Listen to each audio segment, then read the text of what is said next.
నగర్ జిల్లా జామి మండల కేంద్రంలో ఉన్న తహసీల్దార్ కార్యాలయాన్ని మాధవరాయ మెట్ట కాలనీ వాసులు ముట్టడించారు.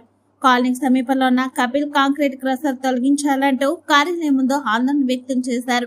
వీరికి మద్దతుగా జిల్లా సిపిఎం ప్రధాన కార్యదర్శి తమ్మినేని సూర్యనారాయణ మద్దతు పలికారు. గత కొన్నేళ్లుగా క్రషర్ వల్ల చాలా ఇబ్బందులు పడుతున్నామని కాలనీ వాసులు ఆవేదన వ్యక్తం చేశారు.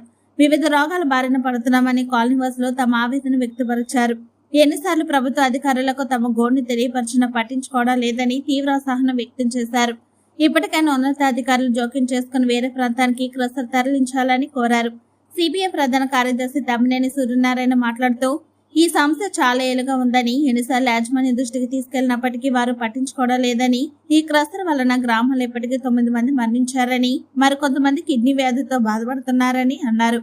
ఇప్పటికైనా అధికారులు పట్టించుకొని క్రషర్ను వేరే చోటుకి తరలించాలని, లేని పక్షంలో జిల్లా స్థాయిలో తమ ఆందోళన చేపడతామని తమ్మినేని సూర్యనారాయణ తెలిపారు. కాబట్టి అప్పుడు నుండి చెప్తున్నా కానీ పరిశ్రమ ఉండాలి, మనం ఉండాలి, ఎక్కడ దగ్గర ఆలోచించుకుని ఉండాలంటే ఎంతకాలం ఇలాగా డబ్బులు పెరిగిపోతున్నాయి, వ్యాధులు పెరుగుతున్నాయి. అసలు కావాలి, ఎవరికి అభ్యంతరం లేదు. కానీ అక్కడ జాగ్రత్తగా స్థలం ఉండాలి, అక్కడ పెట్టుకోండి. ఊరి చివరి కొంచెం త్వరగా పెట్టుకుంటే మంచిగా ఈ కార్యక్రమం పనిచేస్తారు. చెప్పారు, చెప్పిన తర్వాత ఎవరు పట్టించుకోలేదు, ఏ అధికారి సమాధానం చెప్పలేదు. ఆయన యజమానించినవన్నీ బాగున్నాయని చెప్పి వీళ్ళు అడుగుతున్నవన్నీ ఇవి కరెక్ట్గా లేవు, కావాలని అడుగుతున్నారని చెప్పేసి చెప్పడం అనేది అది చాలా దుర్మార్గమైన చర్య. అందుకని అధికారులు అడుగుతున్నాం, మీరు ప్రజల కోసం ఉన్నారు. వాళ్ళని కానుకొని మొత్తం అంతా వచ్చేసింది. కాబట్టి అక్కడికి చూసి పరిశీలిస్తే అవుతుంది, సరే చూస్తే మరి అక్కడికి వెళ్ళినా కానీ ఇది బాగానే ఉందని కొంచెం వచ్చేస్తే మనం ఏం చేయలేం. కానీ సరే చూసుకొని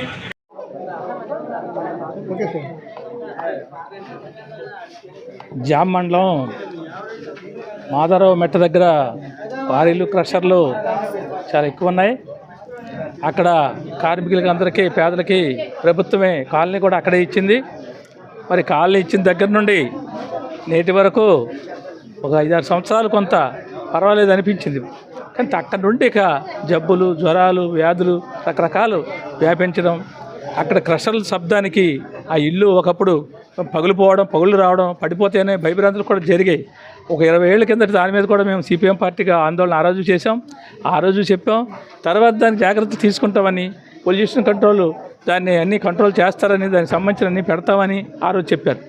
కానీ ఆ రోజు నుండి ఈ రోజు వరకు ఎటువంటి వసతులు కల్పించకుండా, ఈ శబ్దాలు ఆపకుండా, ఈ జబ్బులు అరికట్టకుండా, జబ్బులకు మూలమైన ఏమిటి కారణం ఆ మూలాన్ని కనుగొని దాని పరిష్కారం నేటి వరకు ఆలోచించట్లేదు. ఇప్పటికి వచ్చేసరికి ఒక 10 మంది వరకు చనిపోయారు. ఇప్పుడు ఒక 9 మంది వరకు ఈ కిడ్నీలు సమస్యతో బాధపడుతున్నారు. అందుకని ప్రాక్టికల్గా మనం చూసినప్పుడు అక్కడ పరిశీలిస్తే ఈ టెస్టులన్నీ చేసిన తర్వాత, అన్నీ చూసిన తర్వాత ఈ రకమైన వ్యాధులు రావడం అనేది ఆ క్వారీ వల్ల, పొల్యూషన్ వల్ల వస్తుందనేది అందరికీ తెలిసిన విషయం.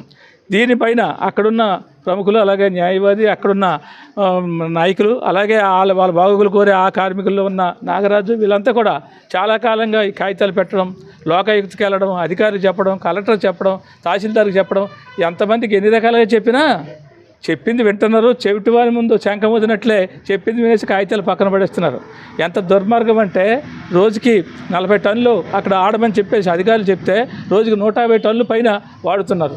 అక్కడ బుగ్గి చాలా ఎక్కువ వస్తుంది, ఆ బుగ్గి వాళ్ళు కూడా ఇబ్బందులు ఉన్నాయంటే అది ఏమి లేదు, కేవలం 40 టన్నులకున్న 40 టన్నుల కంటే ఎక్కువ వాడుతున్నాడు. 150 టన్నులు వాడినా కేవలం 2.5 కేజీల కంటే ఎక్కువ ధూళి రాదని చెప్పేసి ఈయన రాసి అధికారులతో సంతకం పెట్టించి మా తప్పు ఏమి లేదు, ధూళేమి లేదు, దుమ్ము లేదని చెప్పేసి చెప్తున్నారు. అంటే మేము సిపిఎం పార్టీగా చెప్పేది ఏంటంటే, ఇవాళ అధికారులు, యంత్రాంగం, జిల్లా కలెక్టర్, ఇక్కడున్న అధికారులు వీళ్ళందరూ కలిసి ఎవరి తరపు ఉంటారు? పేదల తరపున ఉంటారా? దళితుల తరపున ఉంటారా? మీరు యజమానుల తరపు ఉంటారా? మీరు యజమానుల తరపున ఉన్నారని ఇప్పుడు అర్థమైంది. ఇంతకాలం చెప్తుంటే మా ఘోష మీకు పట్టడం లేదు, మా ఇబ్బందులు మీకు అర్థం కావటం లేదు. యజమాని చెప్పిందే వింటున్నారు. దీనికి కారణం ఏమిటో ప్రజలందరికీ తెలుసు. కానీ మేము సిపిఎం పార్టీగా ఒకటే చెప్పదలుచుకున్నాం. ఈరోజు అక్కడ ప్రజలకి ఇంత నష్టం జరుగుతుంటే మీరు కాకమ్మ కబులు చెప్తే కుదరదు. అక్కడి నుండి దాన్ని ఇక్కడ నుండి బదిలీ చేసి నచ్చిన చోట ఎక్కడ పెట్టుకొని, గతంలో ఒప్పందం జరిగింది, వీళ్ళందరితో మాట్లాడారు. 2020లోనే 1 సంవత్సరం 2 సంవత్సరాల్లో మార్చేస్తున్నాడు. ఇప్పుడు 5 సంవత్సరాలు అయింది, ఈ రోజుకి మార్చలే. ప్రతి సంవత్సరం వెళ్ళడం, వాళ్ళకి ఎంతో కొంత సమర్పించుకోవడం, అనుమతులు తెచ్చుకోవడం, నడపడం.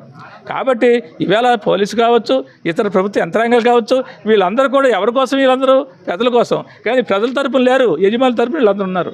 యజమాని సేవలో మునిగి తేలుతున్నారు. దీన్ని బట్టి అర్థమవుతుంది. ఇది ఒకరోజు కార్యక్రమం కాదు, 20 ఏళ్ళ నుండి 40 ఏళ్ళ నుండి జరుగుతున్న కార్యక్రమం. ఇప్పుడు కూడా నేను మొన్నొచ్చి ఇదేదో వీళ్ళు చెప్తున్నారు, వచ్చి ఏదో కార్యక్రమం చేద్దామని కాదు. నేను కూడా వెళ్ళి మా బృందంగా వెళ్ళాము, పరిశీలించాము. కేవలం 50 మీటర్ల దూరంలోనే మొత్తం అంతా ఇల్లంతా అక్కడ ఉన్నాయి. ఆ క్వారీకి దానికి అంత డిస్టెన్స్ చాలా తక్కువ. అందుకని గట్టిగా రాయి వచ్చినా రోడ్డు మీదకి వస్తుంది, ఇళ్ళ మీద పడుతుంది. ఆ శబ్దము, ఆ దుమ్ము, ధూళి ఇదంతా కలిసి కనబడుతున్నది. ఇది ఎవరైనా పరిశీలించవచ్చు. దానికేంటంటే కొంతమంది బ్రోకర్లు, ఈయన ఇచ్చిన ఏదైతే ఉందో ఈ మేతకు అలవాటు, ఎంగిలి మెతుకులకు అలవాటు పడిన కొంతమంది బ్రోకర్లు, వాళ్ళకి పని లేదు, వాళ్ళు కావాలని చేస్తున్నారు. అలాంటిదేమి లేదు. అలాంటిదేమి లేకపోతే కిడ్నీ జబ్బులు ఎందుకు వస్తాయి? జబ్బులు వస్తున్నాయి కదా. ఇందాక ఆయన చెప్పినట్టు మరి వ్యాపార మండలంలో చాలామంది ఉన్నారు. జామిలో చాలామంది ఉన్నారు కార్మికులు, ప్రజలు ఉన్నారు. మరి వాళ్ళందరూ రావట్లేదేమి? నిజంగా అక్కడే కాలనీలు ఎందుకు వస్తున్నాయి? అక్కడ పరిశీలిస్తే ఈ వ్యాధులు, కిడ్నీలు ఫెయిల్యూర్స్ ఇవన్నీ ఎందుకు వస్తున్నాయి అని అంటే ఖచ్చితంగా ఆ దుమ్ము ధూళే కారణం అని చెప్పేసి మనకి తెలుస్తున్నది. కాబట్టి మేము ఈరోజు ఇవన్నీ పరిశీలించిన తర్వాత పూర్తిగా అక్కడున్న ఆ క్వారీని వేరే చోటకి డంప్ చేయాలి. నాకు తెలిసిన సమాచారం అక్కడెక్కడో జాగరం దగ్గర ఒక 5 ఎకరాల భూమి తీసుకున్నారు. ఆ భూమిలోకి వెళ్ళిపోతాను, నేను ఇక్కడ ఉండను అని చెప్తే ఆ రోజు సంతోషించారు. ఒకటే, ఇక్కడ ఫ్యాక్టరీ ఉండడమో లేదా క్రషర్ ఉండడమో, పరిశ్రమలు పెట్టడానికి ఎవడూ వ్యతిరేకం కాదు. పరిశ్రమలు పెట్టండి, పెడితే ఉపాధి ఉంటుంది. అందుకనే ప్రభుత్వం లోన్లు ఇస్తారు. వీళ్ళకి లోన్లు ఇచ్చింది దేనికి? ఆ ప్రజలకు ఉపాధి వస్తుందని, వీళ్ళ మొక్కలు చూసి కాదు, ఆ ప్రజలకు ఉపాధి వస్తుందని చెప్పేసి లోన్లు, రుణాలు ఇచ్చి ఆ రకంగా పరిశ్రమలకి ప్రభుత్వం ప్రోత్సహిస్తుంది. కాబట్టి ఆ పరిశ్రమలు పెట్టినప్పుడే, అనుమతులు పొందినప్పుడే పొల్యూషను, పర్యావరణం ఇవన్నీ చూసుకొని అనుమతులు ఇవ్వాలి. అవన్నీ తీసుకుంటారు. డబ్బులు ఉంటే అన్ని పర్మిషన్లు వచ్చేస్తున్నాయి, అన్ని అనుమతులు వచ్చేస్తున్నాయి. అందుకని ప్రజల ప్రాణాలంటే ఎవరికి లెక్క కాదు, అధికారులు కూడా లెక్క కాదు.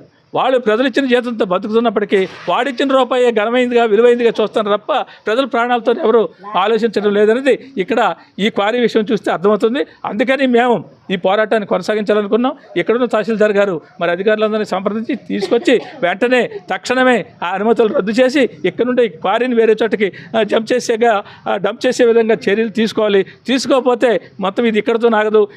ఈ జిల్లాలో మొత్తం క్వారీలు ఉన్నాయి, అనేక చోట్ల అనేక సమస్యలు ఉన్నాయి. మొత్తం క్వారీ కార్మికులన్నీ మా సంఘాల్లో ఉన్నారు. క్వారీ కార్మికులతో పాటు ప్రజానీకాన్ని ఎక్కడ చేస్తాం, జిల్లా వ్యాప్త ఉద్యమంగా దీన్ని మారుస్తాం. ఇప్పటికైనా ఇక్కడ ప్రభుత్వం, అధికారులు, యంత్రాంగం కళ్ళు తెరిచి ఆ పేదలకి వాళ్ళందరికీ న్యాయం చేయాలని, చేయకపోతే ఉద్యమిస్తామని చెప్పేసి మీ ద్వారా వాళ్ళకి హెచ్చరిస్తాం.